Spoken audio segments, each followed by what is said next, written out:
Maggie's phone buzzed against the coffee table, jolting her from her thoughts. The caller ID showed Portland General Hospital, the same number that had dominated her life for the past 8 months. "Miss Chen? This is Janet from Patient Financial Services." The voice was professionally kind, the sort of tone reserved for delivering bad news wrapped in bureaucratic courtesy. "I'm calling about your mother's account. We've received the insurance adjustment for last month's treatment, and there's still a balance of $18,400. Our records show you've requested a payment plan extension twice now, and—" "I understand." Maggie closed her eyes, calculating figures that never seemed to add up. Between her mother's experimental cancer treatments and the medications insurance wouldn't cover, the debt had grown like a malignant tumor of its own. "Can I call you back tomorrow? I'm expecting payment from a client." It wasn't entirely a lie. Mrs. Patterson had promised to settle her bill for the Burnside estate sale by Friday, though that would barely cover Maggie's rent and groceries, let alone chip away at the medical bills that arrived with clockwork regularity. After hanging up, Maggie walked to the dresser and pulled at the top drawer. It stuck halfway, swollen from water damage. Everything about the piece screamed worthless. Exactly the kind of furniture that ended up in estate sale. Everything must go corners or donation piles. She could understand why the Kowalski relatives had found their inheritance so amusing. Edmund and Vera's nephew, Travis, had been particularly vocal during the will reading. "Typical," he'd muttered to his wife. Aunt Vera always did have a soft spot for strays. Remember that raccoon family she fed for 3 years? His laughter had echoed off the law office walls. "Though I guess it's fitting, damaged goods for the help." The comment had stung more than Maggie cared to admit. She'd worked estate sales for 6 years, ever since her divorce, and she'd never grown comfortable with how some families dismissed both their loved ones' possessions and the people who handled them. But the Kowalskis had been different during those 3 days she'd spent in their home. Even in death, they'd felt present somehow, in the carefully preserved books, the handwritten recipes tucked between pages, the photographs arranged with obvious love. Maggie forced the drawer open completely and peered inside. Empty, except for faded floral contact paper that curled at the edges. She tried the second drawer, then the third. All empty. What had Edmund and Vera wanted her to find in this waterlogged piece of furniture? Her laptop chimed with an email notification, another client inquiry hopefully. Business had been slow since the recession hit estate sale companies particularly hard. People were keeping their grandmother's china a little longer, holding on to inheritance pieces that might have value after all. But as she reached for her computer, something made her pause. The bottom drawer of the dresser sat slightly askew, as if it hadn't been pushed in properly. When she tried to straighten it, it wouldn't budge. She knelt down and pulled the drawer out completely, setting it on the floor. That's when she saw it. The back panel of the dresser, where the bottom drawer had been, looked different from the others. The wood grain didn't quite match, and there was a hairline crack running vertically along one side. Maggie pressed against it experimentally, and the panel gave slightly, like a door with a loose hinge. Her heart began to beat faster. She looked around her apartment as if someone might be watching, then felt foolish for the paranoia. It was just an old dresser in her own living room. But something about the discovery made her skin prickle with awareness. Using her fingernails, she pried at the crack until the panel shifted enough for her to get a grip. It pulled away easily then, revealing a hidden compartment about the size of a shoebox. Inside was a manila envelope, thick and heavy, with her name written across the front in careful script. Maggie's hands trembled as she lifted it out. The envelope was dry, protected from the water damage that had ruined the dresser's exterior. Whatever the Kowalskis had hidden here, they'd taken great care to preserve it. Before she could lose her nerve, she tore open the envelope. The first thing she saw was a handwritten note on cream-colored stationery. "Dear Margaret, if you are reading this, then Vera and I are gone, and the dresser has found its way to you as we hoped. We chose you carefully, though you could not have known it. You are kind without being naive, observant without being intrusive, and most importantly, you need what we can give you. What you will find in this envelope will change your life. More than that, it will place you in great danger. We are not who the world believes us to be, and the money we are leaving you is not ours by any conventional definition. Choose carefully, dear. Some gifts come with a price that reveals itself only after you've already paid. Trust no one completely. Question everything. Edmund and Vera. Maggie's mouth went dry. With shaking fingers, she reached deeper into the envelope. Her fingers found thick papers, pristine despite their age. Bearer bonds. Maggie recognized them from an estate sale 2 years ago where she'd helped a family discover their grandfather's Depression-era investments. But these weren't yellowed relics from the 1930s. The bonds were newer, issued by various international banks, and the numbers printed on them made her vision blur. $1 million, $2 million, $5 million. She counted them twice, then a third time, her hands shaking so badly she nearly dropped the papers. $110 million in bearer bonds, untraceable and negotiable by whoever possessed them. More money than she'd see in 10 lifetimes. The letter fluttered to the floor as Maggie sank onto her second-hand couch. The bonds clutched against her chest. Her mother's latest CT scan results were pinned to the refrigerator. New lesions in her liver.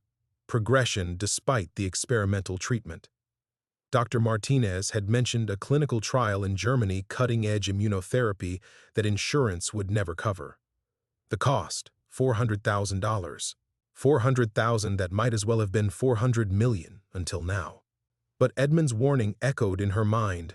More than that, it will place you in great danger. Maggie's phone buzzed again. This time it was her mother calling from the assisted living facility where she'd moved after her last hospitalization. The place was clean and caring, but it wasn't home. Nothing had been home for Anna Chen since the diagnosis. Maggie, sweetheart, I hope I'm not interrupting work. No, Mom, never. Maggie carefully set the bonds on the coffee table, covering them with a magazine. Even alone in her apartment, having them visible felt dangerous. How are you feeling today? Oh, you know, some days are better than others. Her mother's voice carried that particular kind of forced cheerfulness that broke Maggie's heart. I was thinking about your father today. Do you remember how he used to say that money was like medicine? The right amount could heal you, but too much could poison you? The irony wasn't lost on Maggie. I remember. I worry about you working so hard. All these bills because of me. It's not what a mother wants for her daughter. Mom, don't let me finish. I've been thinking about stopping the treatments. Maggie's blood went cold. What? They're not working, sweetheart. Dr. Martinez was honest with me yesterday. The experimental drugs are buying time, not curing anything. And the cost, Anna's voice caught. I can't watch you sacrifice your whole future for a few extra months of mine. We're not giving up.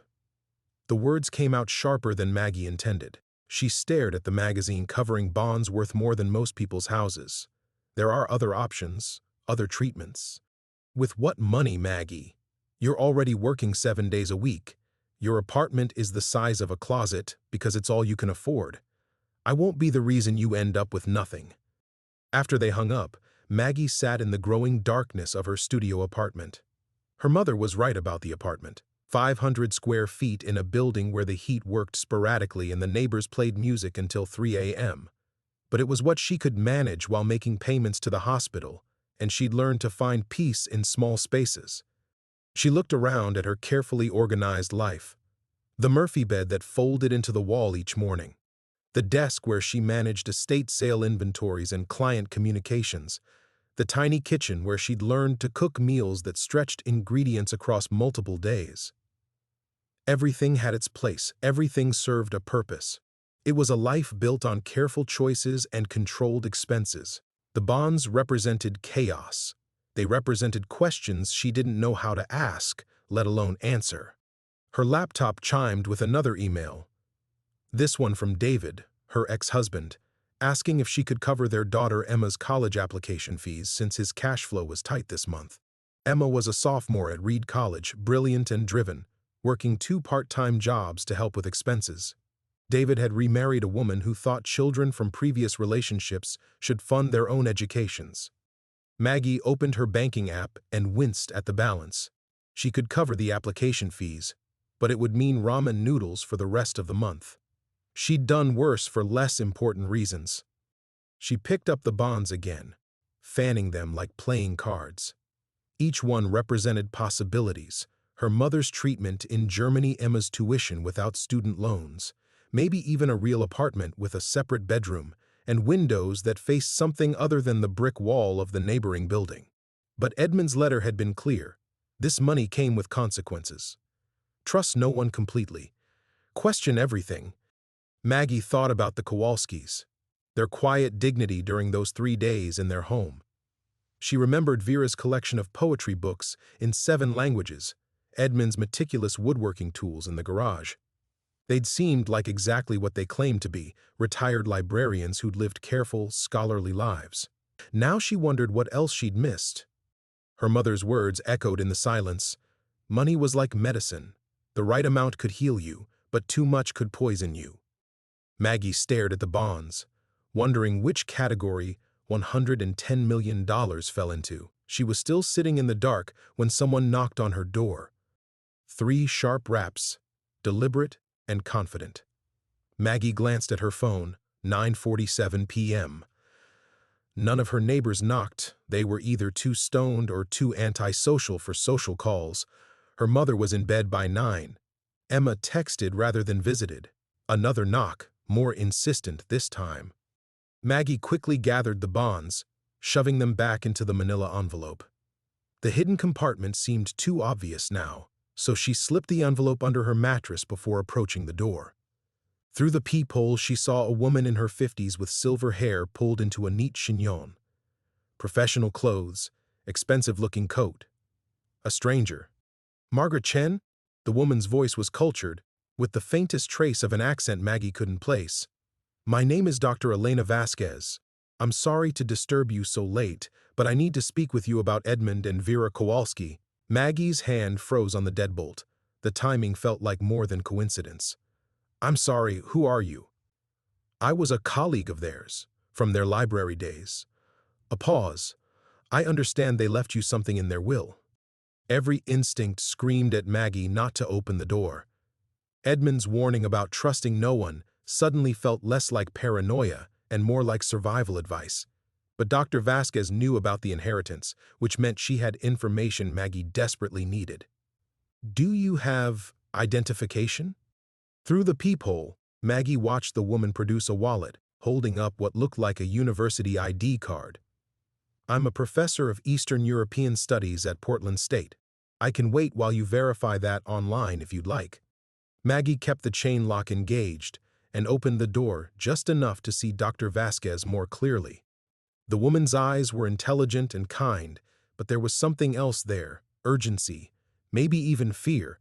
Edmund and Vera weren't librarians, were they? Maggie asked.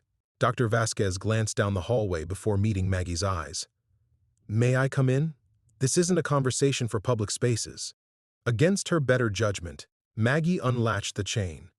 Dr. Vasquez entered, taking in the small apartment with the practiced eye of someone accustomed to reading environments quickly. Her gaze lingered on the water-damaged dresser. So you found it, she said quietly. Found what? Whatever they left for you. Your body language says you're protecting something. Dr. Vasquez settled into the single chair at Maggie's small dining table without being invited. You're right to be cautious, but you're also in more danger than you know. Maggie remained standing, her arms crossed. What kind of danger? The kind that got Edmund and Vera killed. The words hit Maggie like ice water. They died in a house fire. Faulty wiring. Houses don't burn themselves down, Margaret, and retired librarians don't usually require witness protection identities. Dr. Vasquez reached into her coat pocket slowly, producing a photograph. This was taken in Prague, 1989, 3 weeks before the Velvet Revolution. The black and white photo showed a younger Edmund and Vera with a group of people Maggie didn't recognize. They were standing in front of a building with Cyrillic script on the facade. Edmund wore a serious expression, his arm around Vera's shoulders protectively. They were intelligence assets, Dr. Vasquez continued. Not American, Polish. They'd been feeding information to the West about Soviet activities in Eastern Europe for nearly a decade when things went wrong. Someone in their network was compromised. They barely escaped Prague alive. Maggie sank onto her couch, the photograph trembling in her hands. That's impossible. They were quiet, normal people. The best operatives always are. Edmund and Vera were relocated to the United States in 1990, given new identities, new histories. The librarian cover story was perfect. Educated, quiet professions that didn't invite too many questions. They played their roles perfectly for 33 years. If they were in witness protection, why are you telling me this? And how do you know? Dr. Vasquez's smile was sad. Because I helped create their new identities.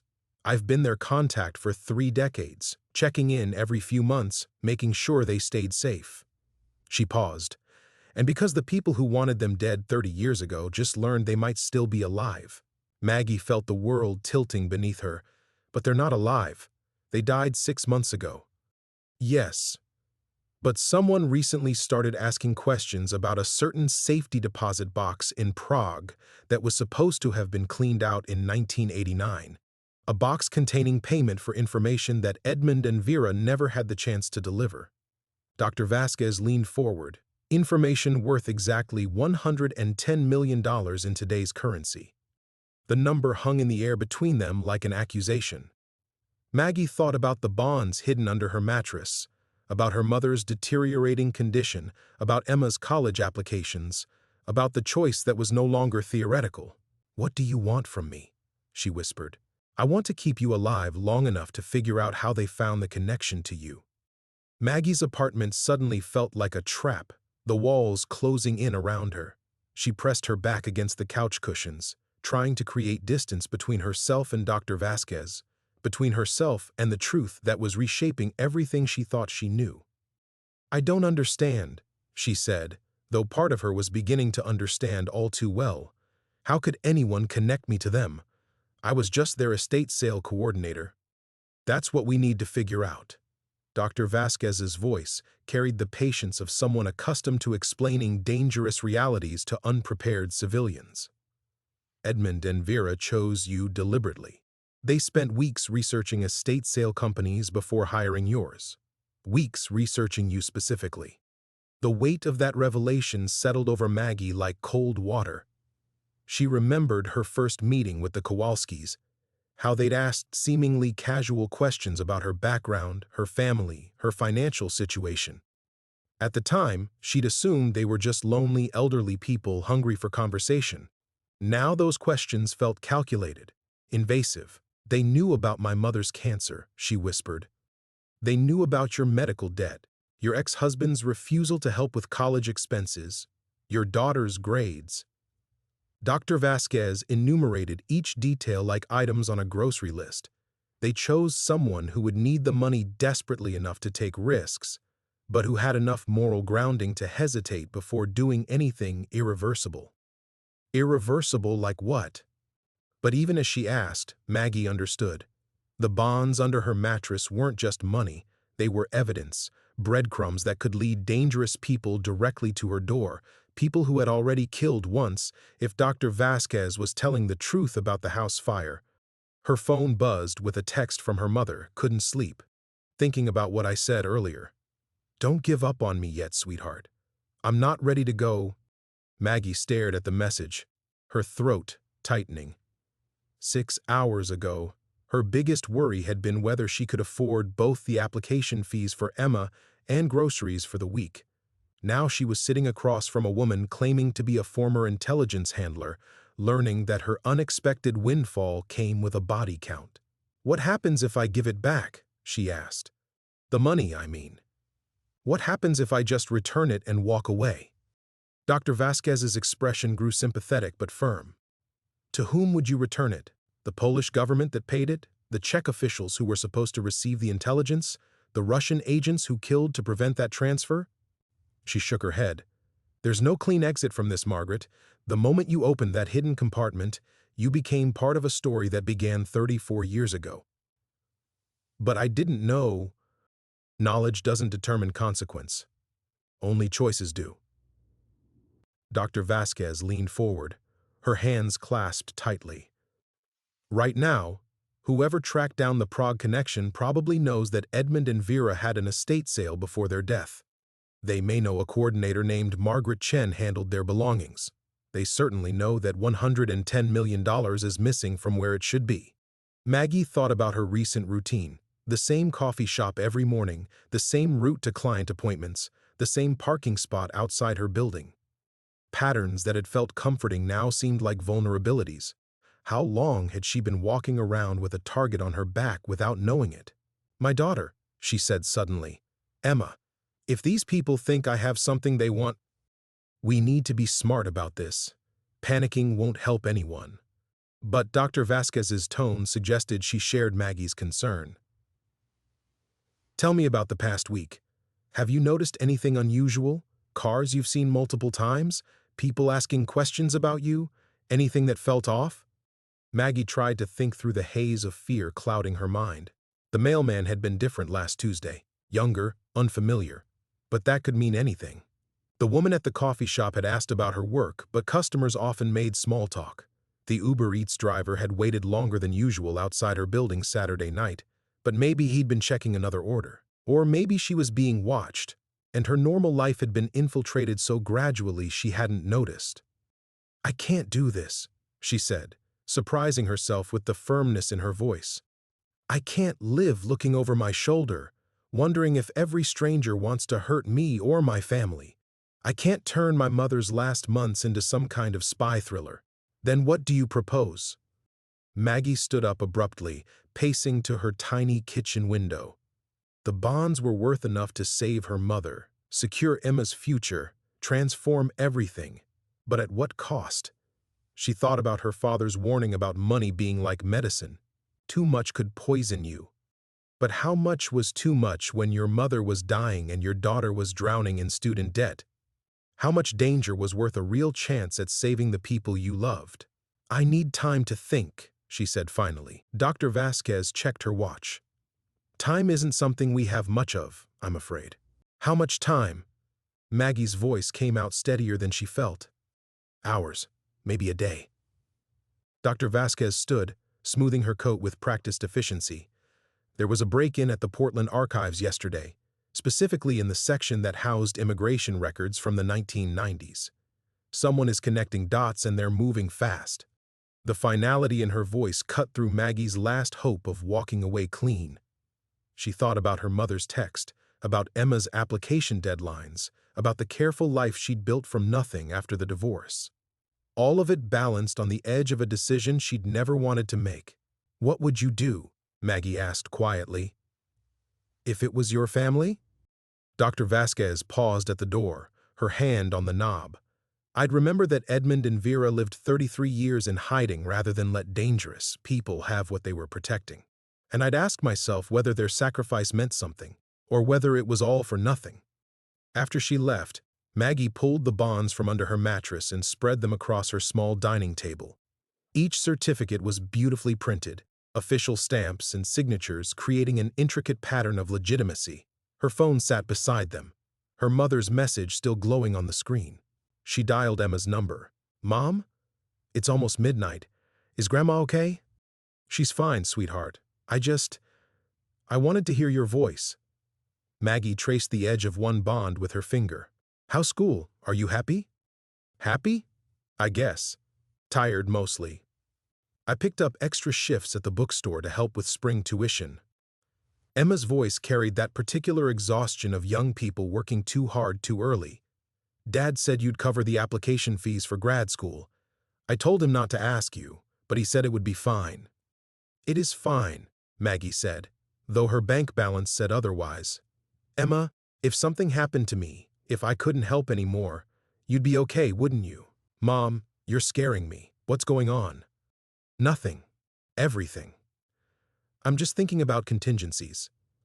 Maggie closed her eyes, seeing her daughter's face, David's eyes but her own stubborn chin. "I love you. Whatever happens, remember that." After they hung up, Maggie sat in the silence of her small apartment, surrounded by the detritus of a careful life. The bonds seemed to glow in the lamplight, promising everything and threatening even more. She thought about Edmund and Vera in their final months, knowing death was coming but still playing their roles as retired librarians. They'd hosted book club meetings, donated to the library fund, maintained their cover even when it no longer mattered for their own survival. They'd been protecting something larger than themselves, or someone. Maggie pulled out her laptop and began typing an email to her estate sale assistant, canceling the next week's appointments. Then another to her mother's care facility, authorizing them to proceed with any necessary treatments regardless of insurance approval. A third to Emma's bursar office, paying her tuition balance in full. The money felt real now, not abstract. Each decision was a commitment, each transfer a step further from the life she'd known. Her phone rang at 1:17 a.m., unknown number. Margaret Chen?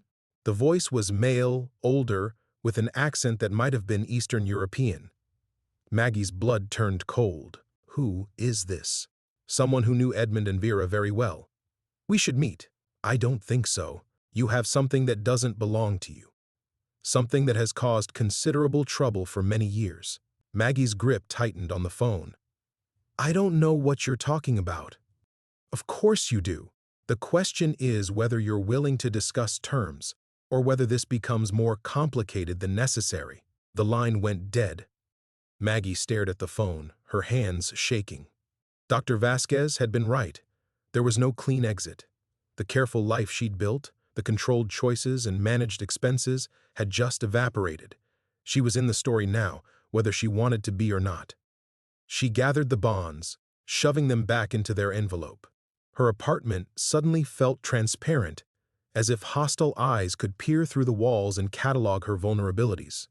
The Murphy bed, the careful organization, the small safe spaces she'd created, none of it would protect her from people who burned down houses and broke into archives. But they might protect her mother. They might secure Emma's future.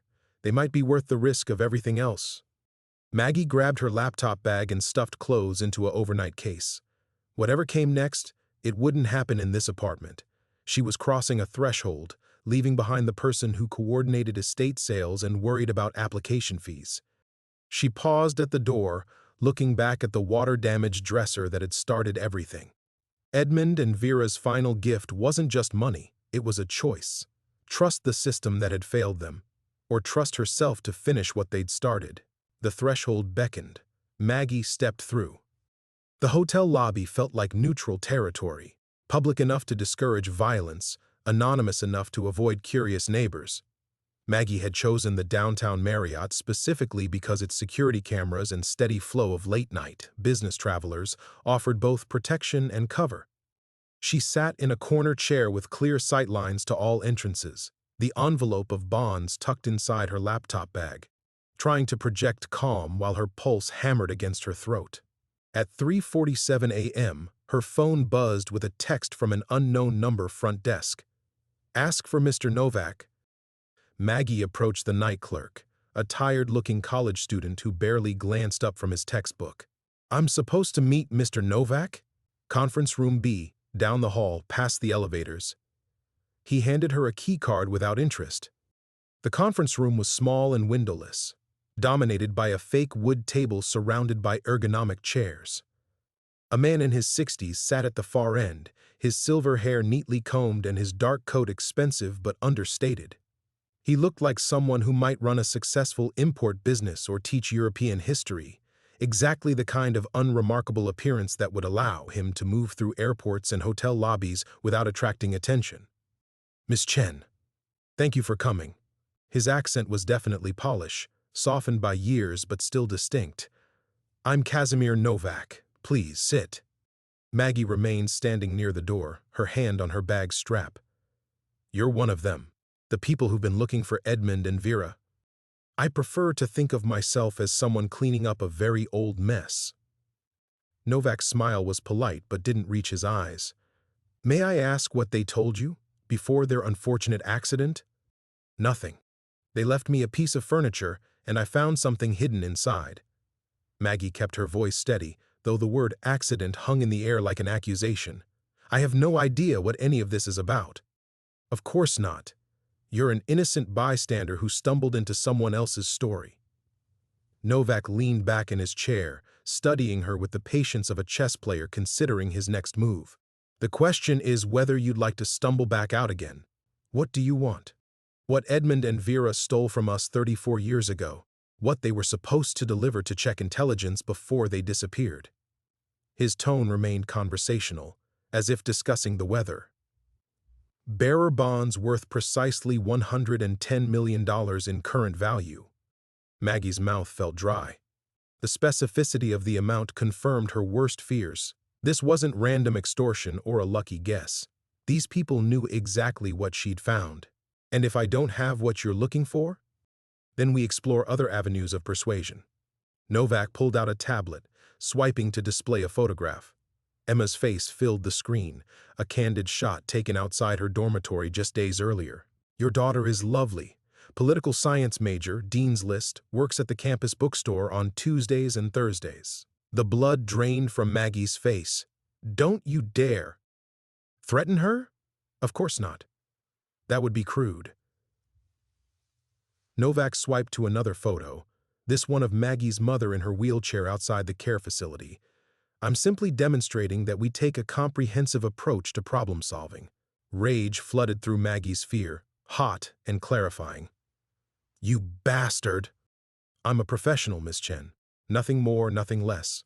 Novak set the tablet aside. But I'm also reasonable. You return what Edmund and Vera took, and everyone you care about continues their lives exactly as they are now. Your mother receives her treatments, your daughter finishes her degree, you go back to organizing estate sales. Everyone wins, except Edmund and Vera. They made their choice 34 years ago when they decided to steal from people who don't forgive theft. Novak's voice hardened slightly. Their mistake was thinking they could hide forever. The conference room felt smaller now, the walls pressing in around them. Maggie thought about Dr. Vasquez's warning, about the archive break-in, about the careful way Novak had photographed her family. These weren't desperate criminals. They were methodical professionals who'd spent 3 decades tracking down loose ends. I need time to consider this. Time is expensive, Miss Chen. And your credit isn't good. Novak stood, straightening his coat. You have until noon tomorrow to decide whether you're a victim or an obstacle. The former gets to walk away. The latter doesn't. As he reached the door, Maggie found her voice. Why kill them at all? If you just wanted the money back, why not approach them directly? Novak paused, his hand on the door handle. Because Edmund and Vera knew something else, something about who hired them originally and why that information was worth so much. His smile turned genuinely cold, something we couldn't risk them sharing with the wrong people, or the right ones. The door closed behind him with a soft click, leaving Maggie alone with the weight of his implications. She was holding more than stolen money. She was holding secrets that people would kill to protect. Maggie remained frozen in the conference room chair for several minutes after Novak left, her mind racing through calculations that all ended in the same impossible equation. Give up the bonds and watch her mother die slowly, painfully, as the insurance company found new reasons to delay treatment. Keep them and risk Emma becoming collateral damage in a decades-old intelligence operation gone wrong. Her phone buzzed. A text from Emma, can't sleep. Thinking about our conversation. Are you really okay, Mom? The simple question broke something inside her chest. Emma had always been intuitive, even as a child picking up on tensions between Maggie and David that they thought they'd hidden. Now her daughter was sensing danger from 3,000 miles away, the way animals felt earthquakes before the ground started shaking. Maggie typed back, just having trouble sleeping too. Love you. But love wouldn't be enough if Novak decided she was an obstacle rather than a victim. Love hadn't protected Edmund and Vera from dying in a house fire that was anything but accidental. She left the hotel through the service entrance, taking 2 buses and a taxi before returning to her apartment building. The bonds felt heavier now, weighted with the knowledge that keeping them meant painting targets on everyone she cared about. But returning them felt like signing her mother's death warrant with her own hand. Her laptop was still open on the dining table, the email to the bursar's office glowing in the draft folder.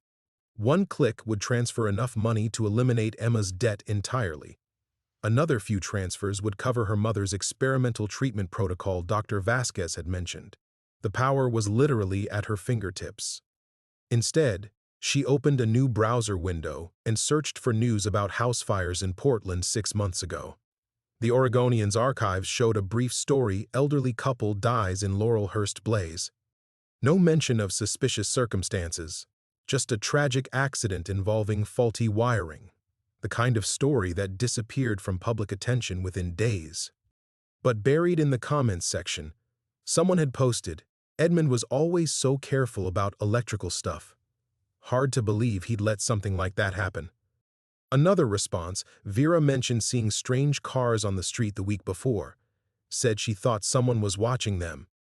Maggie screenshot the comments before they could disappear, then cleared her browser history out of paranoia that felt increasingly justified. She was learning to think like someone with secrets worth killing for, and the education was happening faster than she'd ever wanted. Her phone rang. "Dr. Vasquez. I know it's late, but I've been thinking about our conversation." The older woman's voice carried an urgency that made Maggie's stomach tighten. "There's something else you need to know about Edmund and Vera. Something I didn't want to tell you until I was certain you were committed to seeing this through." "What?" "They weren't the original targets. The people they worked with, the ones who hired them to steal those bonds, they're all dead. Car accidents, heart attacks, a suicide in Prague that nobody believed was actually suicide." Dr. Vasquez paused. "Edmund and Vera survived because they disappeared completely, became different people, but also because they had insurance." "What kind of insurance?" "Information. Names, dates, bank account numbers. Evidence of who really ordered the theft and why." The line crackled with static. "That's what's hidden in those bonds, Margaret. Not just the money itself, but microfilm containing enough intelligence to bring down current government officials in 3 different countries." Maggie sank into her chair, overwhelmed by the expanding scope of what she'd stumbled into. "How do you know all this?" "Because Edmund left me a letter, to be opened only if something happened to both of them. I received it yesterday from his lawyer." Dr. Vasquez's voice softened. They knew someone would eventually find them. They were counting on it. Counting on what? On the person who inherited their estate being decent enough to do the right thing. On someone caring more about justice than money. The words hit Maggie like a physical blow. "They chose you specifically, Margaret. Not randomly, not because you needed money. Because they researched your background and believed you were someone who would see this through to the end." Through her window, Maggie could see the first hint of dawn touching the eastern sky. In 6 hours, she would have to face Novak again with her decision. In the growing light, her reflection in the glass looked like a stranger. Someone harder, more determined than the woman who'd opened that hidden drawer just days ago. "What am I supposed to do with this?" she whispered. "What Edmund and Vera couldn't," Dr. Vasquez replied. "Finish what they started. Make sure their 33 years in hiding meant something." The line went dead, leaving Maggie alone with the weight of other people's choices pressing down on her shoulders like stones. Outside, the city was beginning to wake up, unaware that one woman's decision might reshape intelligence operations across 3 continents. Maggie pulled out her laptop and began typing a different kind of email entirely. "The ordeal begins." The email cursor blinked accusingly as Maggie typed and deleted the same opening line 5 times. "To whom it may concern. Delete. Dear agent. Delete. I am writing to report. Delete." How did someone with no training contact intelligence agencies? How did you volunteer to become bait in a decades-old espionage trap? Her hands trembled as she finally settled on, "I have information regarding the 1991 Prague operation involving Edmund and Vera Kowalski." The rest poured out in careful, measured sentences. The inheritance, the hidden bonds, Novak's ultimatum. She addressed copies to the FBI, CIA, and on Dr. Vasquez's suggestion, check intelligence. If she was going to destroy her careful life, she might as well do it thoroughly. Before she could lose her nerve, she hit send on all 3 emails. The apartment fell silent, except for the hum of her refrigerator and the distant sound of morning traffic. No dramatic music, no sense of triumph, just the hollow feeling of having crossed a bridge she could never uncross. In the growing daylight, the bonds scattered across her table looked less like salvation and more like evidence in a crime she was still learning to understand. Her phone buzzed. Text from unknown number noon, Pioneer Courthouse Square. Come alone? Novak wasn't waiting for her decision. He was demanding it. In public, surrounded by witnesses, where any violence would be impossible to contain or cover up. The man was either supremely confident or desperate enough to take risks, and Maggie wasn't sure which possibility terrified her more. She showered mechanically, pulled on dark jeans and a jacket with multiple pockets, and transferred the bonds to a small backpack along with photocopies she'd made. If this went wrong, she wanted evidence scattered across enough locations that her death wouldn't bury the truth with her. The thought stopped her cold. Her death. 24 hours ago, the worst-case scenario in her life involved medical bankruptcy and losing the apartment. Now she was contemplating murder as a reasonable probability. The transformation felt surreal, like watching someone else's life through a window. She called Emma, knowing her daughter would be in class but needing to hear her voice on voicemail. "Hi, sweetheart. I'm dealing with some complicated estate issues today, so it might be hard to reach. I love you more than you'll ever know. Remember that, okay? Whatever happens, remember that you are the best thing I ever did with my life." Her voice cracked on the last words. She hung up before it broke entirely. The care facility was her next call. Her mother's morning nurse answered with professional cheerfulness that felt like mockery.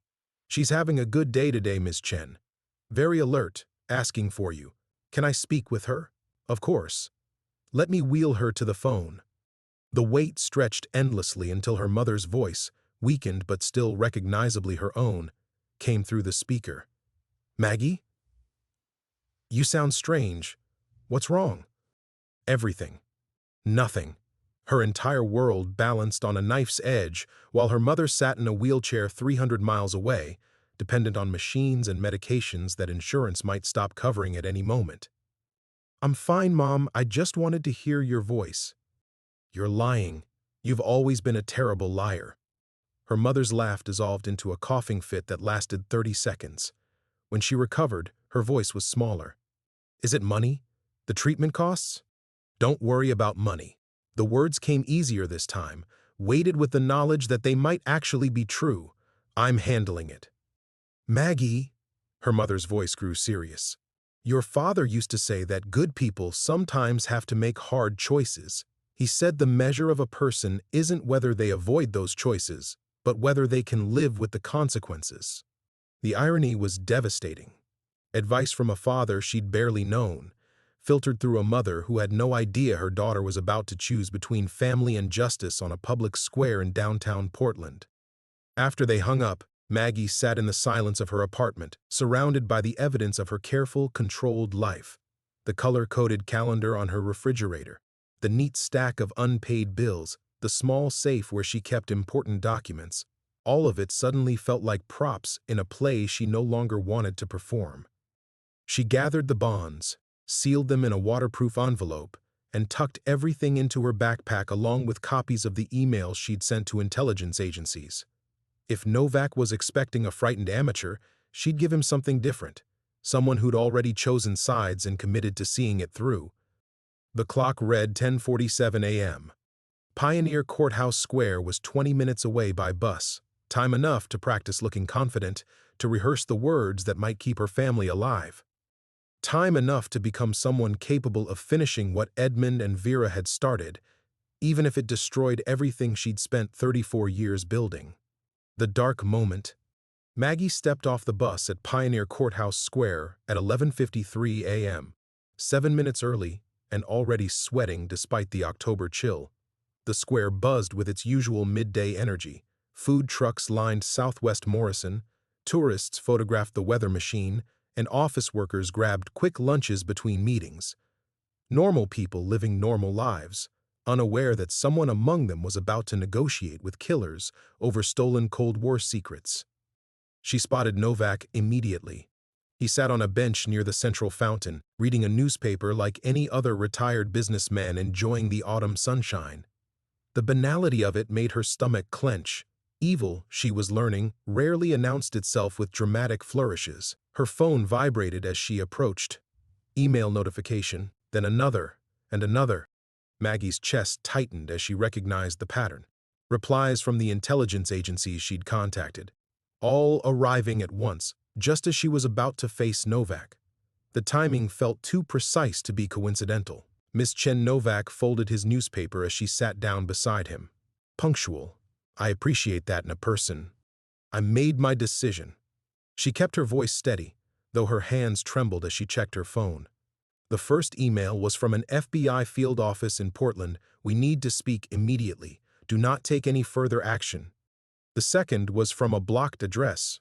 Chen, you are in immediate danger. Czech intelligence has been compromised. Trust no one. The third made her blood freeze. Your daughter Emma has been taken into protective custody. Report to federal building immediately. Something interesting. Novak's tone remained conversational, but his eyes had shifted to her phone screen. Maggie's world tilted. Emma was supposed to be safe, 3,000 miles away in her dorm room. The protective custody message could be legitimate federal agents responding to her emails, or it could be Novak's people using her greatest fear against her. You're reading my emails, she whispered. Technology makes everything so convenient these days. Novak's smile turned predatory. Your touching faith in government agencies is admirable, but perhaps premature. Did you really think you could contact 3 different intelligence services without anyone noticing? A fourth email arrived, this one with an attachment. Novak gestured toward her phone. Go ahead, open it. The attachment loaded slowly, revealing a photograph that shattered what remained of Maggie's composure. Emma, unconscious, zip-tied to a chair in what looked like a warehouse. A newspaper with today's date lay across her lap. She's beautiful when she sleeps, Novak observed. Very peaceful. Rage and terror warred in Maggie's chest. The carefully rehearsed words she'd planned to say vanished, replaced by a mother's desperate fury. You said you just wanted the money. I said I was reasonable. You chose to involve others in our business arrangement. Novak pocketed his own phone. The moment you sent those emails, your daughter became a liability rather than leverage. Around them, the square continued its normal rhythm. A family fed pigeons near the fountain.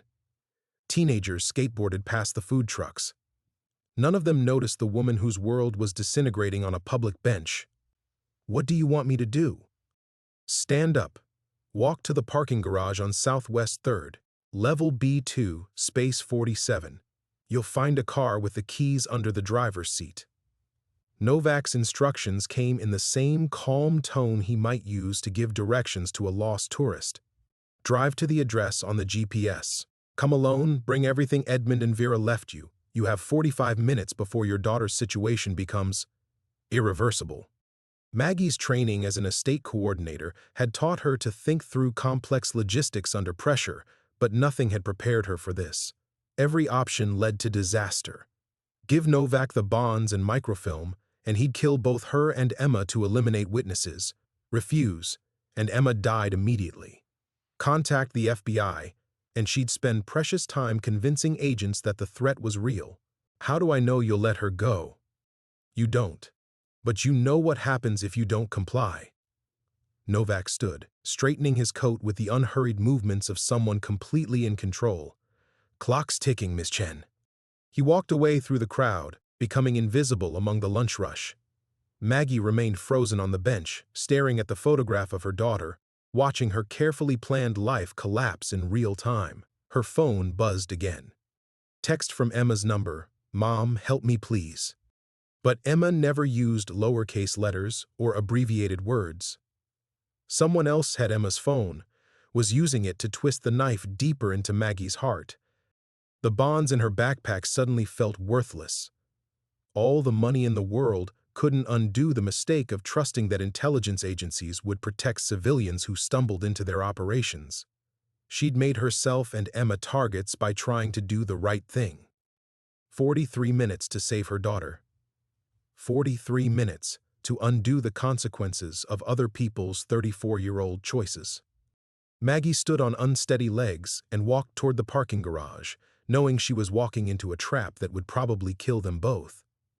The parking garage's fluorescent lights buzzed overhead as Maggie descended to level B2, her footsteps echoing in the concrete tomb. Space 47 held a nondescript gray sedan with organ plates, keys exactly where Novak had promised. She slid behind the wheel with mechanical precision, muscle memory taking over while her mind reeled from the implications of what she'd just realized. The GPS displayed an address in industrial southeast Portland, estimated drive time 31 minutes. But as she backed out of the parking space, a detail from Novak's instructions nagged at her consciousness. He'd said, "Bring everything Edmund and Vera left you. Not just the bonds, everything." She pulled over in the garage's exit lane and frantically searched her backpack. The bonds were there, along with the photocopy she'd made. But something was missing. The original letter from Edmund and Vera's lawyer, the one she'd barely glanced at while focused on the hidden drawer's contents. The letter was still in her apartment, filed away with the other inheritance paperwork. Novak couldn't know about it unless he'd searched her place, which meant he knew far more about the Kowalskis' final arrangements than he'd let on. But why would that matter if he only wanted the stolen bonds? Unless the bonds weren't what he really needed. Maggie's hands shook as she pulled out her phone and called the law office that had handled the Kowalskis' estate. The receptionist put her through immediately when she mentioned Edmund and Vera's names. "Miss Chen, I've been expecting your call." The lawyer's voice carried an edge of urgency. "I received some very disturbing inquiries about your inheritance this morning. Federal agents asking about safety deposit boxes and additional bequests." "Additional bequests?" "The letter I sent you referenced a second inheritance, one that requires your presence to claim. Edmund was very specific. You had to come personally, and only after you'd discovered what they left in the dresser." The lawyer paused. "Ms. Chen, there are men here asking about you.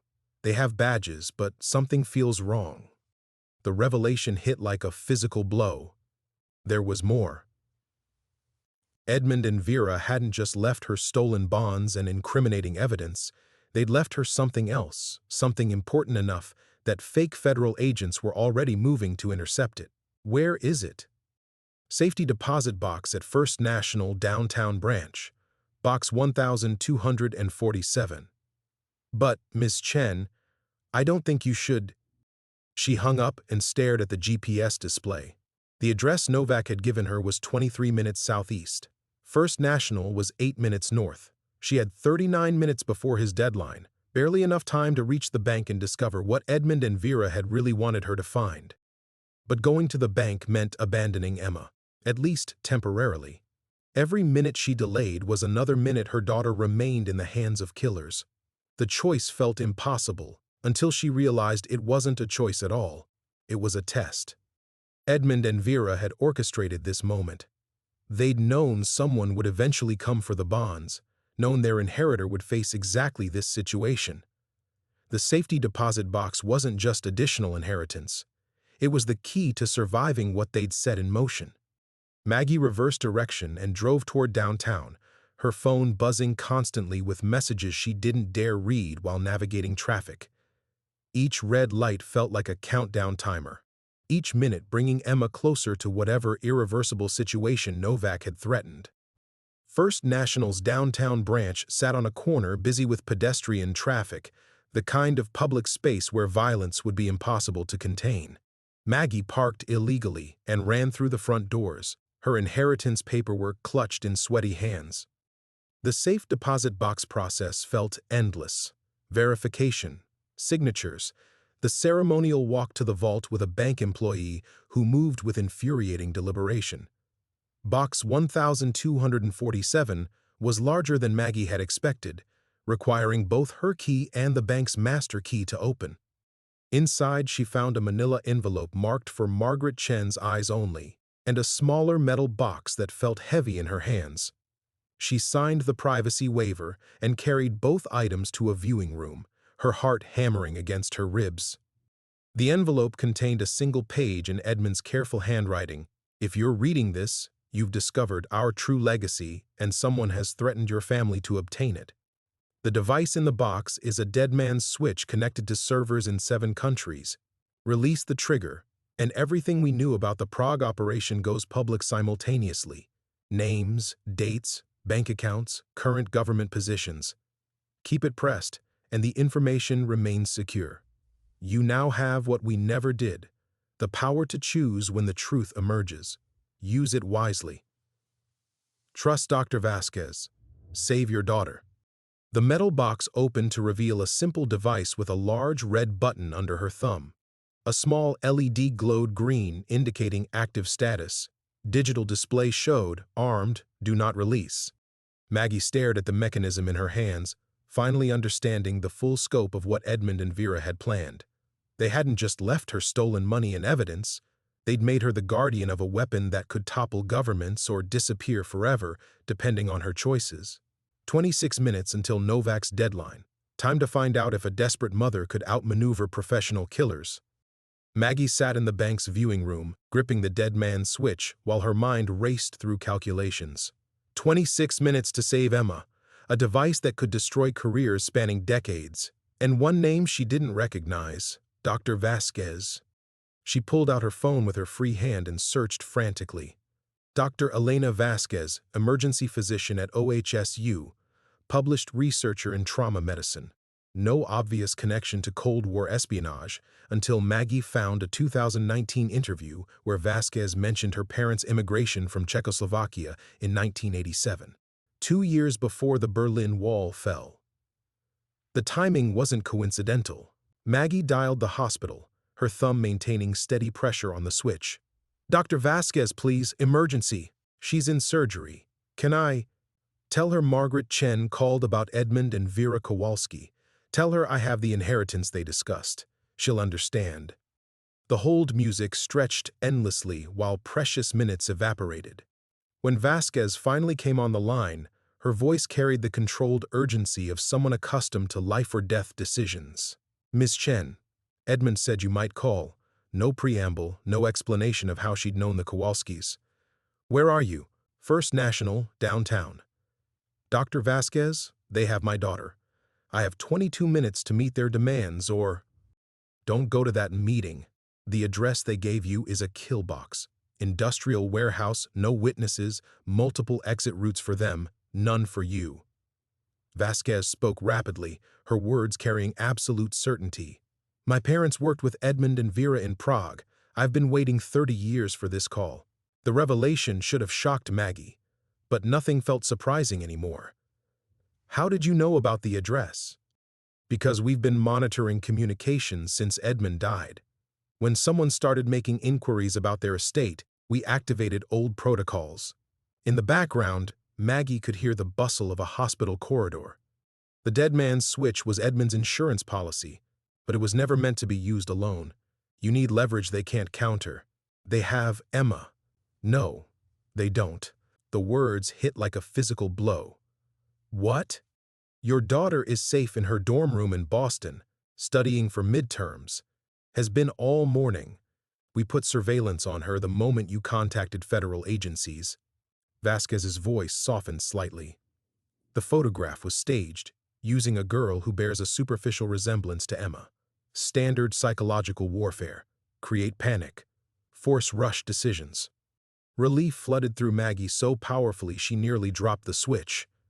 Emma was safe, but the relief immediately curdled into rage at being manipulated, at having her deepest fears weaponized against her. Then what do they really want?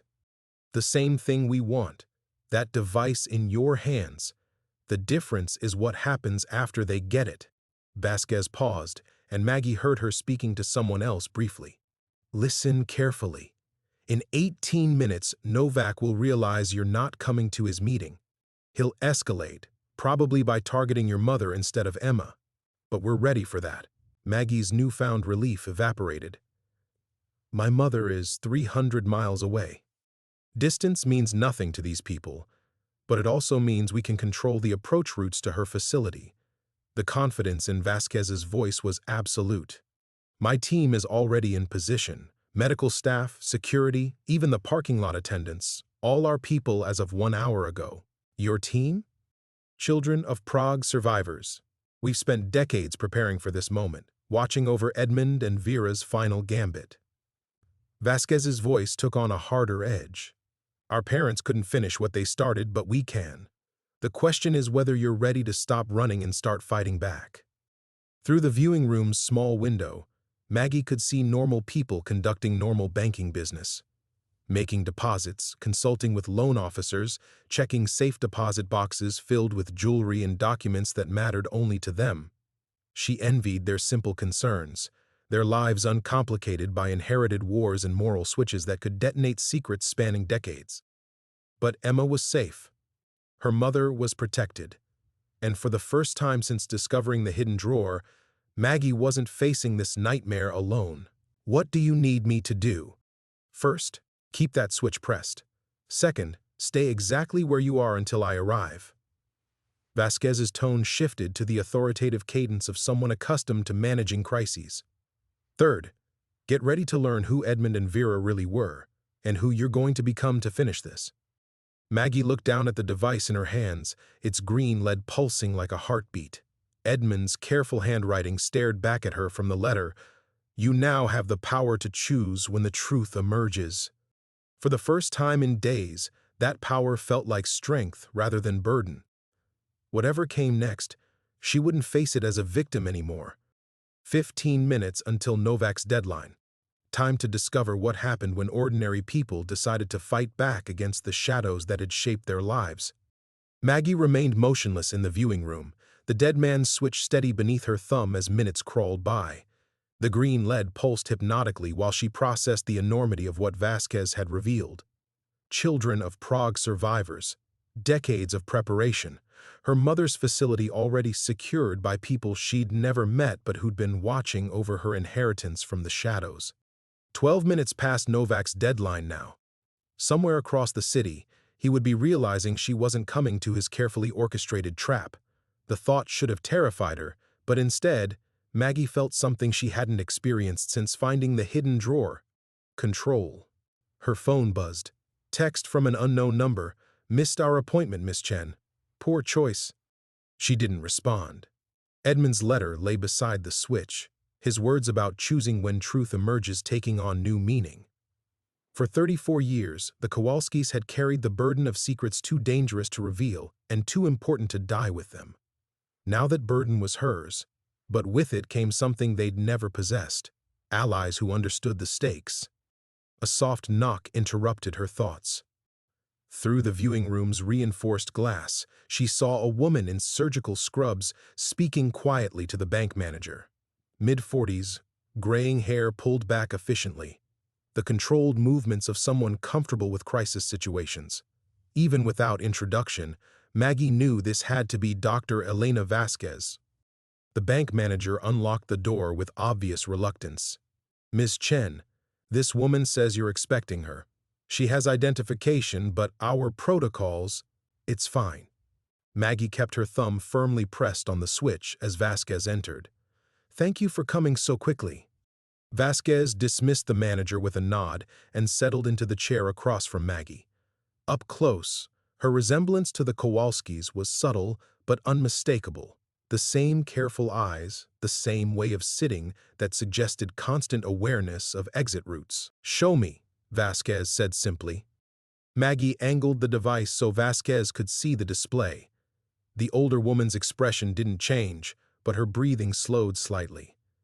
Edmund always did like elegant solutions. One button to end decades of carefully maintained silence. He wrote that I should trust you. But trusting strangers is what got me into this situation. Fair point. Vasquez pulled out her phone and showed Maggie a photograph. 4 couples standing together in what looked like a communist-era apartment. The men in identical thick-rimmed glasses. The women in practical dresses. Prague, 1987. My parents are on the left. Edmund and Vera, right side. Maggie studied the faces, seeing younger versions of the elderly couple whose estate she'd liquidated. But more than that, she saw the tension in their postures, the way they stood close together like people preparing for battle. They were all intelligence assets, Vasquez continued. Low level at first, passing information about scientific research, government contracts, nothing dramatic. But then they stumbled onto something bigger, evidence that high-ranking officials in both governments were selling state secrets to private corporations. The Prague operation Edmund mentioned, a network that went deeper than anyone suspected. By the time they realized what they'd uncovered, extraction was their only option. But someone leaked their identities before they could get out. Vasquez's voice carried old anger. My parents made it to Vienna. 3 other couples didn't. Maggie felt the weight of inherited history settling on her shoulders. And Edmund and Vera? Spent 34 years in witness protection, watching the people who'd tried to kill them rise to positions of real power. Cabinet positions, corporate boards, intelligence oversight committees. Vasquez leaned forward. That's what you're really holding, Miss Chen. Not just evidence of Cold War espionage, but proof that those same networks are still operating today. The implications crashed over Maggie like a wave. This wasn't about old grudges or historical justice. It was about current corruption, active conspiracies, people who would kill to keep their secrets buried. No wonder Novak had been so confident, so willing to threaten her family. He wasn't just some Czech intelligence operative seeking stolen bonds. He represented something much more dangerous. How many people know about this? Too many to silence quietly, which is why they need that switch. Vasquez gestured toward the device. Release it, and the information dies with you. But keep it pressed while making demands they can't meet, and eventually you'll make a mistake they can exploit. Then what's the third option? Vasquez smiled for the first time since entering the room. We give them what they want, but not how they expect it. Edmund and Vera spent decades learning how these people think, how they operate. They didn't just leave you a weapon, Miss Chen. They left you the blueprint for using it. From her coat pocket, Vasquez produced a manila folder thick with documents. Novak isn't working alone, and he's not the decision-maker. The real power is 3 people, 1 in Washington, 1 in Prague, 1 in Geneva. They've been cleaning house for months, eliminating anyone who might remember Prague. Maggie understood with crystalline clarity. The Kowalskis weren't killed in a house fire. No, but their deaths bought us time to prepare for this moment. Vasquez's expression hardened with resolve. Now we finish what our parents started, together. The dead man's switch pulsed steadily in Maggie's grip as she committed to a path that would either destroy a decades-old conspiracy or get them all killed trying. Vasquez opened the manila folder on the small table between them, spreading documents with methodical precision. The plan begins now. Every choice from this moment forward will determine whether we walk out of here alive or join the Kowalskis in carefully orchestrated accidents. Maggie studied the papers, surveillance photographs, financial records, travel itineraries spanning decades. The faces staring back at her looked like any collection of successful middle-aged professionals, congressional staffers, corporate executives, academic administrators, people who attended charity galas and testified before committees, whose children played youth soccer and whose spouses organized book clubs. The Washington contact is Senator Patricia Hayworth, chair of the Intelligence Oversight Committee. Vasquez indicated a photograph of a silver-haired woman in an expensive suit. She's been sanitizing classified records for 15 years, removing any reference to Prague. The Prague contact, Victor Cerny, runs a consulting firm that launders money through EU development contracts. Geneva is Marcus Webb, private banking, manages the offshore accounts. They all look so... Maggie struggled for words. Normal? That's the point. Edmund used to say the most dangerous people are those who understand that real power operates through mundane channels, budget amendments, regulatory changes, personnel decisions no one notices. Vasquez pulled out her phone. Novak just realized you're not coming to his meeting. The screen showed a text exchange Maggie couldn't read, presumably intercepted communications. Vasquez translated, "He's requesting permission to escalate. They're debating whether to cut losses or commit more resources." What does escalation mean? Direct action against your mother, probably disguised as medical complications. Then, Emma, despite what I told you about her being safe, these people don't leave loose ends. Vasquez's voice carried grim certainty. But escalation also means desperation, and desperate people make mistakes we can exploit. Maggie felt the dead man's switch grow warm beneath her thumb from prolonged contact. The simple pressure required to keep the button depressed was becoming a constant reminder of how precarious their situation remained. One slip, one moment of inattention, and everything would unravel. What's the plan? We make them believe you're ready to deal, but only on terms that force them into the open. Vasquez began arranging the documents in specific order. Tomorrow morning, you'll contact Senator Hayworth's office requesting a meeting about irregularities you've discovered in inherited government documents. Standard congressional procedure. She has to respond to constituent concerns. She'll know it's a trap. Of course. But she also can't ignore the possibility that you've found something she needs to control. The meeting itself isn't the objective. It's getting her to reveal how much they know about what Edmund left you. Vasquez's fingers moved across her phone screen. My team will be monitoring every communication, every movement, every resource they deploy in response. Maggie realized she was being inducted into something far more complex than she'd imagined. This wasn't just about exposing corruption. It was about psychological warfare between people who'd been playing this game for decades. How do you know I won't break under pressure? I'm not a spy, Dr. Vasquez. 6 days ago, my biggest concern was paying medical bills. That's exactly why you're perfect for this. Vasquez leaned back, studying Maggie with clinical assessment. They expect trained operatives, people they can predict and counter. They don't know how to handle a desperate mother with nothing left to lose and no loyalty to the system they've corrupted. The observation struck deeper than Vasquez probably intended. Everything in Maggie's life had been about working within established systems, insurance companies, medical billing departments, estate liquidation protocols. She'd spent years accepting that she had no real power, that survival meant navigating bureaucracies designed to frustrate and delay.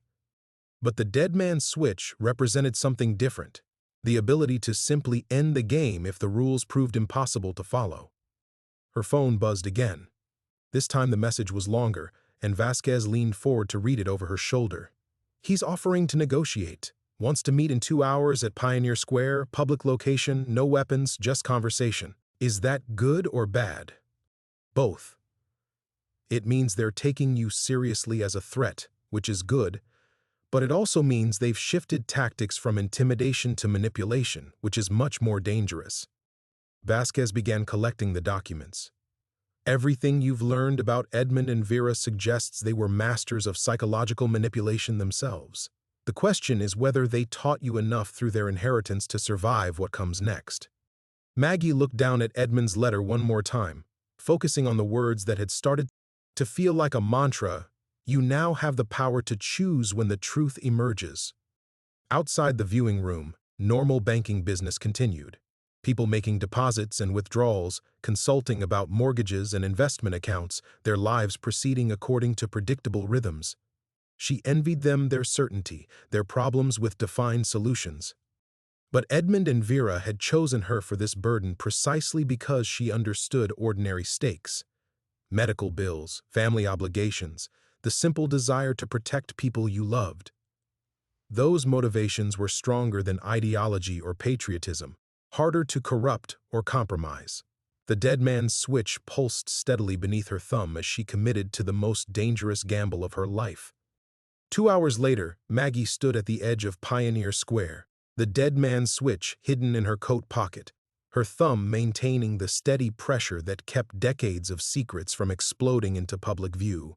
The autumn afternoon had drawn the usual crowd, tourists photographing the pergola, office workers grabbing late lunches, street musicians competing for coins and attention. Vasquez's voice whispered through the nearly invisible earpiece. He's approaching from the northwest corner. Gray overcoat, alone as promised, but my counters have identified at least 4 backup positions. Maggie spotted Novak before Vasquez finished speaking. Even in civilian clothes, his movements carried the controlled precision of someone accustomed to violence. He'd chosen a bench near the central fountain, positioning himself where approaching threats would be visible from multiple angles while keeping escape routes clear. Professional paranoia, Edmund would have called it. The thought surprised her. She was beginning to think like the Kowalskis, seeing ordinary spaces through the lens of operational security. Remember, Vasquez continued, he needs you alive until he has the switch. Use that advantage, but don't overplay it. These people have been killing inconvenient witnesses for 30 years. Maggie walked toward the bench, each step feeling like crossing a minefield. The normal sounds of the square, conversation, traffic, pigeons fighting over breadcrumbs, seemed muffled by the weight of what she carried. Not just the device in her pocket, but the accumulated secrets of people she'd never met, whose choices decades ago had somehow determined the trajectory of her life. Novak stood as she approached, offering a slight nod of acknowledgement. Up close, his earlier charm had been replaced by something harder, more calculating. Miss Chen, thank you for coming. I didn't have much choice. She remained standing, forcing him to look up slightly. A small psychological advantage, but she'd learned to appreciate whatever leverage she could find. There are always choices. The question is whether we make them rationally or emotionally. He gestured toward the bench. Please, we have much to discuss. Maggie sat, keeping her hand in her pocket, the switch warm against her palm. Your people lied about my daughter. A necessary deception.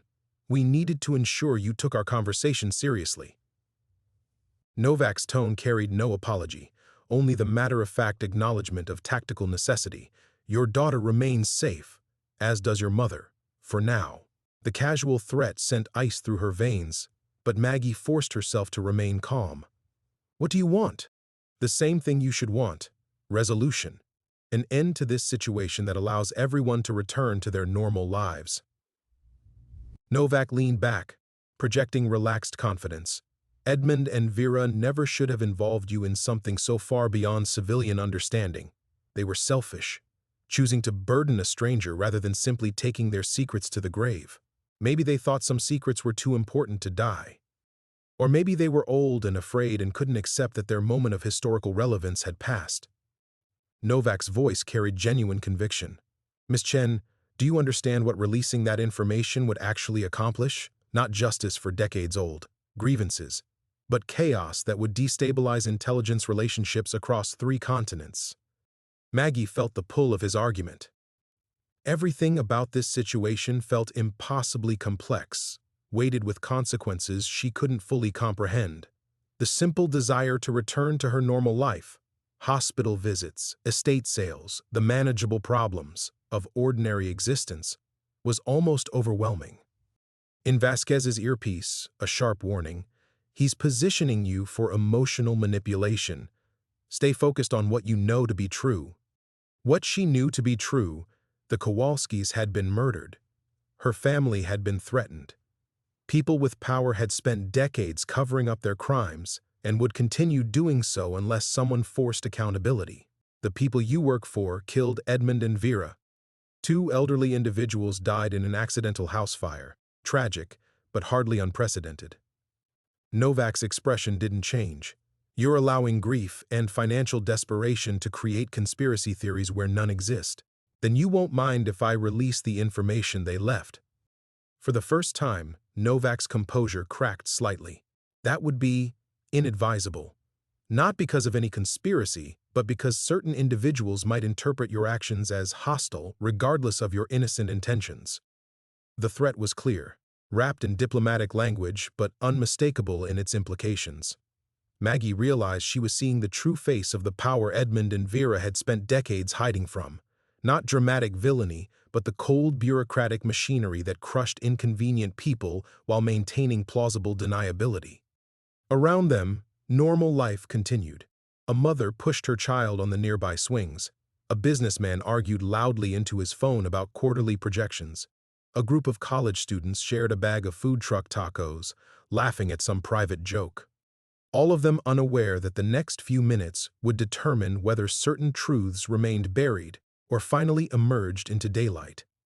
Maggie's thumb pressed firmly against the switch as she prepared to discover what happened when ordinary people refused to disappear quietly into the shadows that had swallowed so many others. The moment stretched between them like a taut wire, Everything balanced on the pressure of Maggie's thumb against the dead man's switch. She could feel Novak calculating, weighing options with the cold precision of someone who'd made similar calculations countless times before. "You're thinking about your mother," he said finally, his voice carrying a different tone, almost gentle, understanding. "The experimental treatment in Germany, $200,000, not covered by insurance. That's why you were liquidating estates, trying to save enough money before time ran out." The words hit like physical blows. He knew details no casual observer should possess: specific treatment costs, insurance denials, the desperate arithmetic of prolonging life. Maggie felt exposed, her most private fears laid bare by someone who could weaponize them. "The $110 million could save her," Novak continued. "More than save her, it could buy the best medical care in the world, remove every financial worry, let you focus entirely on being her daughter instead of her debt-ridden caretaker, with blood money. With resources that will disappear entirely if you release that information. Swiss authorities will freeze the accounts within hours. The bearer bonds will be declared evidence in an international investigation. Your mother will die while lawyers spend decades determining whether those assets should be returned to governments that may no longer exist." Vasquez's voice crackled urgently in her ear. "He's right about the money. Release triggers automatic asset freezing protocols. We knew this going in." The revelation struck Maggie like ice water. She'd been thinking about justice, about accountability for the Kowalskis' murder, about preventing future victims. But the cost was her mother's life. Not metaphorically, literally. The experimental treatment had a narrow window of effectiveness. Miss it, and no amount of money would matter. "I can see you're beginning to understand," Novak said, watching her face. "This isn't about choosing between right and wrong. It's about choosing between different kinds of loss." Maggie's hand trembled slightly in her pocket. The switch that had felt like power now felt like an anchor dragging her toward impossible depths. "What are you offering?" $20 million, transferred to accounts of your choosing within 24 hours. Enough to save your mother, provide for your daughter's education, eliminate every financial worry you've ever had." Novak leaned forward, pressing his advantage. "In exchange, you give us the switch and all copies of Edmund's materials. Everyone returns to their normal lives, and the people responsible for murdering the Kowalskis go free. 2 elderly people died in a house fire, Miss Chen. No amount of money will bring them back, but your mother is still alive, still fighting. You have the power to save her if you're willing to let the dead remain dead." The calculated cruelty of the choice was breathtaking. Edmund and Vera had left her a weapon powerful enough to topple decades of corruption, but using it would cost her the only thing that truly mattered. They'd been childless, had no immediate family depending on their choices. They could afford principles in ways she couldn't. Vasquez's voice again: "Maggie, whatever you're thinking, remember. These people don't honor agreements. Take their money and you become another loose end to eliminate." But sitting across from Novak, seeing the certainty in his eyes, Maggie realized he was telling the truth about the asset freezing. The moment she released that information, any hope of accessing Edmund's inheritance would disappear. Her mother would die slowly, expensively, while Maggie watched justice grind through international courts that could take decades to reach conclusions. "I need guarantees," she heard herself saying, "about my family's safety." Of course, written guarantees backed by organizations with genuine authority to enforce them. Novak's smile returned, sensing victory. "You're making the right choice, Miss Chen, the choice any loving daughter would make." The words twisted in her chest because they were true. Any loving daughter would prioritize her dying mother over abstract justice for strangers. Any responsible parent would choose financial security over dangerous principles. Edmund and Vera had been selfish, burdening her with choices they'd never had to face themselves. Her thumb began to lift from the switch and stopped. Not because of some sudden revelation about courage or justice, but because of a memory, her mother in the hospital bed 3 nights ago, gripping Maggie's hand with surprising strength. "I don't want you destroying your life trying to save mine. Promise me, sweetheart, Some prices are too high to pay. Maggie looked across the square at the normal people living normal lives, unaware that their safety depended on whether ordinary citizens were willing to stand against extraordinary corruption. She thought about Edmund and Vera, dying rather than let their secrets be used to hurt innocent people. She thought about her daughter and what kind of world they were creating for her. Her thumb pressed down harder on the switch, her decision crystallizing with terrible clarity. "No," she said quietly. "Some prices are too high to pay." The victory would cost her everything she'd hoped to save, but it was hers nonetheless. The silence that followed stretched like eternity compressed into seconds. Novak's face shifted through a series of micro-expressions: surprise, calculation, something that might have been respect, then settling into cold resignation. Around them, the square continued its oblivious rhythm, but the space between them had become charged with finality. "That's unfortunate," Novak said, his voice stripped of its earlier persuasive warmth. "For everyone involved." Maggie felt the weight of irrevocability settling over her like lead. There would be no walking back from this moment, no renegotiation once the consequences began to cascade. Her mother's face flashed through her mind. Tired, determined, proud of the daughter who'd fought so hard to save her, she would understand. Somehow that knowledge made the choice bearable. "Vasquez," she said quietly, knowing the earpiece would pick up her words. "Do it." Signal confirmed, came the immediate response. Broadcasting on all prepared channels now. Novak reached inside his coat, and for a heart-stopping moment, Maggie thought he was drawing a weapon. Instead, he pulled out his phone, watching as his screen filled with notifications. Each ping represented another leak, another revelation, another pillar of carefully constructed secrecy crumbling in real time. 30 years of operational security, he murmured, scrolling through what appeared to be news alerts and encrypted messages. Destroyed by a woman whose biggest worry last week was late fees on medical bills. "Edmund and Vera destroyed it 30 years ago," Maggie replied, surprised by the steadiness in her own voice. "I just delivered their message." Novak stood, straightening his coat with movements that seemed mechanical, automatic.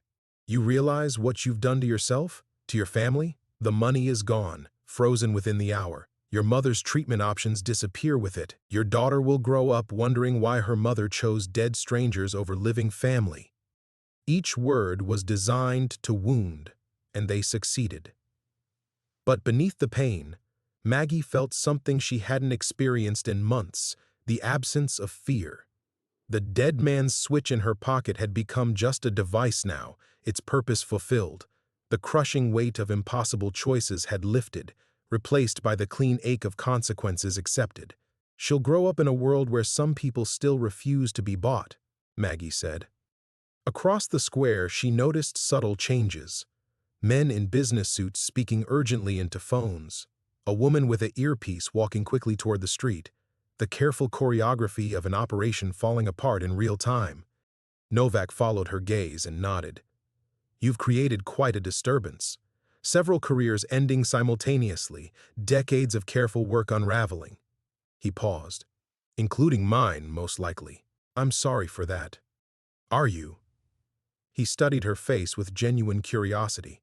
"A few days ago, you would have been. But you're becoming someone else, aren't you? Someone Edmund and Vera would recognize." The observation unsettled her because it felt true. The woman who'd discovered the hidden drawer would have been horrified by the thought of destroying innocent lives. But those lines had blurred beyond recognition. How innocent were people who'd spent decades covering up murders? How innocent was anyone who chose personal comfort over justice when given the power to choose? Maggie Vasquez's voice in her ear, urgent now. "You need to move. Multiple vehicles converging on your position. Whatever Novak's people were planning as a backup, it's happening now." Novak heard the tension in her posture and smiled grimly. "Yes, I'd recommend leaving quickly. Not all of my colleagues share my appreciation for civilized conversation." Maggie stood, her legs unsteady after the adrenaline crash. "What happens to you?" "Consequences. The same thing that happens to everyone when secrets finally surface." He gestured toward the street where black SUVs were becoming visible through traffic. "Go, Miss Chen. You've won your victory. Don't waste it by dying in the aftermath. She turned to walk away, then stopped. The Kowalskis. Did you kill them yourself? Does it matter now? It matters to me. Novak considered the question with the same analytical detachment he'd brought to everything else. I supervised the operation. But if you're asking whether I lit the match, no. I was 500 miles away, providing plausible deniability for people who prefer not to know operational details. But you gave the order.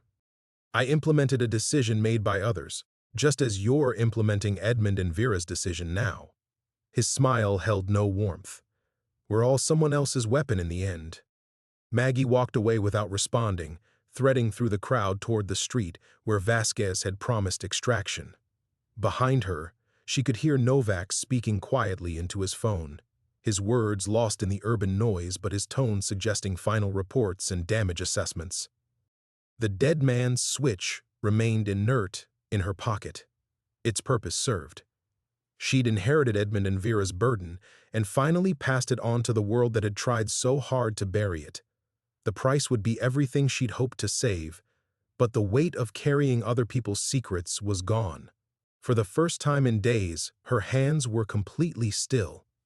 The safe house was a cramped apartment in Queens, its windows overlooking a parking lot where Vasquez's team maintained surveillance rotations. Maggie had been there for 6 days, watching news coverage of what reporters were calling the Kowalski revelations. Congressional hearings announced, intelligence officials resigning, allies demanding explanations for operations conducted on their soil decades ago. Her phone buzzed constantly with calls from reporters, lawyers, and people claiming to represent various government agencies. She'd stopped answering after the third death threat. Your extraction window opens tonight, Vasquez said, entering with coffee and a folder thick with documents. New identity, relocation assistance, the full package. You'll disappear completely. Maggie stared at the papers without touching them. What about my mother? Still receiving treatment. The hospital administration decided to absorb the costs after your story went public. Good publicity for them. And honestly, it's cheaper than dealing with the media attention if they let her die. Vasquez sat across from her. Your daughter's with your sister in Portland, safe, but asking questions her aunt can't answer. The guilt was a constant ache now. Sophie deserved better than a mother who disappeared into federal protection, leaving only news stories and unanswered questions. But the alternative had been watching corruption continue while her mother died anyway, just more slowly and expensively. I want to see them, Maggie said. Too dangerous. At least 3 intelligence services want you dead, and whoever hired the freelancers is still out there. Maybe in a year, no. Maggie's voice carried new authority, the same tone that had refused Novak's offer. I'm going home. Vasquez leaned forward, his expression shifting from professional concern to something more personal. Maggie, you've done an incredible thing. Don't throw your life away because you're feeling guilty about the choices you had to make. She understood his frustration. For 6 days, she'd been the asset they needed to protect, the witness whose testimony could support prosecutions that might take years to develop. But that version of herself, the frightened woman who'd stumbled into something beyond her comprehension, was gone. I spent 34 years being someone who got pushed around by circumstances, she said. By medical bills, by estate sale schedules, by other people's expectations. Edmund and Vera gave me something I'd never had before. $100 million that you can't access, the power to choose my own consequences. That evening, Maggie took a bus to Pennsylvania, paying cash and keeping her hood up, despite knowing that anyone sophisticated enough to track her wouldn't be fooled by such simple precautions. The hospital parking lot looked exactly the same, filled with the cars of people facing their own impossible choices. Her mother was awake when she entered the room, thinner than before but with eyes that held familiar sharpness. I saw the news, she said without preamble. My daughter, the whistleblower. Are you angry? Terrified. Proud. Confused. Her mother gestured weakly toward the chair beside the bed. Mostly proud, though. You did something that mattered.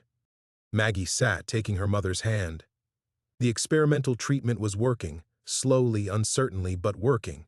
The hospital's decision to absorb costs had bought them time, though how much remained unclear. The money could have saved you completely, Maggie said.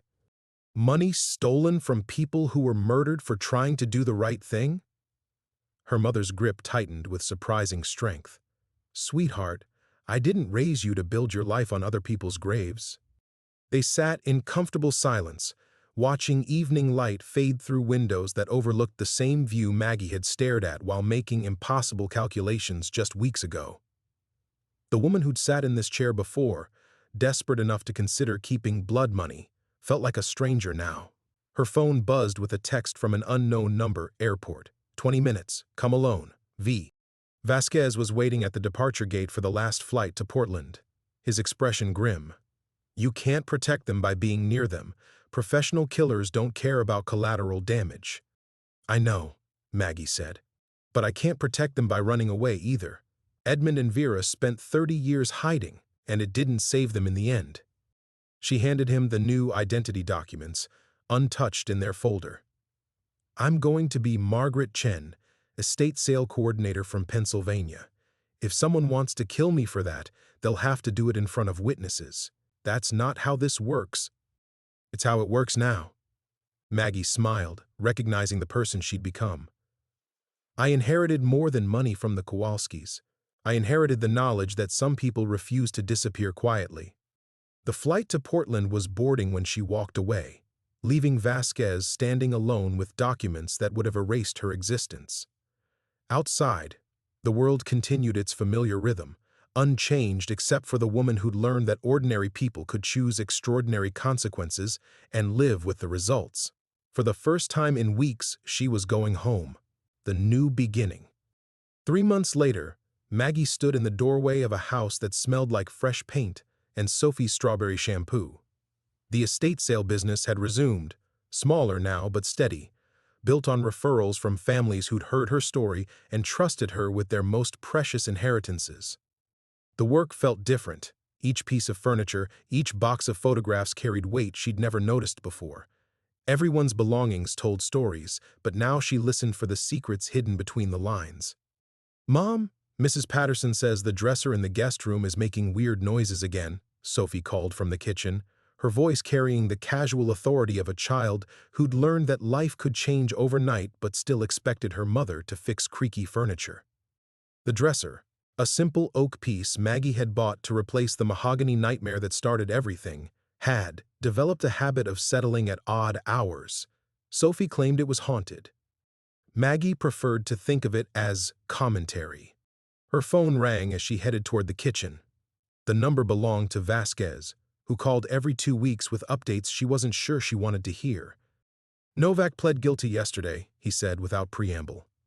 Conspiracy, accessory to murder, about 6 other charges. 30 years, minimum. Maggie sank into the kitchen chair that had become her unofficial office. And the others? Rolling up nicely. Turns out when one domino falls, the rest follow quickly. The intelligence services are calling it the largest counterintelligence cleanup since the Cold War. He paused. You did good, Maggie. Through the window, she could see Sophie in the backyard, teaching the neighbor's dog to fetch sticks with the same patient determination she brought to everything. The ordinariness of the moment, child, dog, autumn afternoon, felt miraculous after months of living under assumed names and constant fear. Any word on the freelancers? Dead. Car accident in Prague last month. Might have been legitimate. Might have been their former employer's cleaning house. Either way, that particular thread is over. Maggie closed her eyes, feeling another weight lift from shoulders that had grown accustomed to carrying impossible burdens. The people who'd murdered Edmund and Vera were facing justice, or at least consequences. It wasn't perfect, but it was more than the Kowalskis had received in 30 years of hiding. There's something else, Vasquez continued. The State Department finished reviewing Edmund's materials. Turns out some of those bearer bonds were actually legitimate investments the government made in his name during the original operation. Legal complications, but the money might be recoverable. How much? Maybe 20 million. Maybe more. The lawyers say it could take years to sort out, but there's a good chance you'll see some of it eventually. Maggie watched Sophie throw another stick, her daughter's laughter carrying across the yard like a promise that some things remained pure despite everything. What about the rest? Being returned to the countries that were damaged by the original intelligence sales. Reparations, essentially. Vasquez's tone grew careful. The Kowalskis would have approved. They would have. Edmund and Vera had spent 3 decades trying to undo damage they'd helped create. Having their stolen fortune used to compensate victims felt like the completion of a circle they'd never been able to close themselves. Her mother's voice called from the living room, stronger now, though the treatment remained a daily battle. The experimental therapy had bought them time, possibly years, though no one would promise more than that. The hospital bills continued arriving, manageable now through payment plans and charity care, each statement a reminder that some victories came with ongoing costs. "I need to go," Maggie said. "Thank you for calling." Maggie, Vasquez hesitated, then spoke with uncharacteristic softness. "You know you saved a lot of lives, right? The operations Edmund exposed, the people who would have been hurt if those networks had stayed active. It matters." After hanging up, Maggie joined her mother on the couch where she was reading a mystery novel, her favorite genre since what she called the adventure. The older woman looked up with eyes that held new appreciation for her daughter's capacity to surprise. "Good news or bad news?" her mother asked. "Good, I think. Maybe very good. The money?" Maggie nodded. "Some of it, anyway. Enough to matter." They sat together in comfortable silence, watching Sophie through the window. The child who'd lost her father too young and nearly lost her mother to debt and desperation was learning that security could be rebuilt, that catastrophe wasn't always permanent. "I'm proud of you," her mother said quietly. "Not for the money, but for choosing to be the person who couldn't be bought." Outside, Sophie's laughter echoed across the yard, mixing with the sounds of a neighborhood settling into evening routines. The dresser upstairs creaked once, then fell silent, as if approving of the woman who'd learned to carry other people's secrets and finally found the strength to set them down. Maggie Chen, estate sale coordinator, sat in her own living room and smiled, recognizing at last the inheritance that truly mattered, the knowledge that ordinary people could choose extraordinary courage and live with the beautiful, terrible consequences of being fully themselves.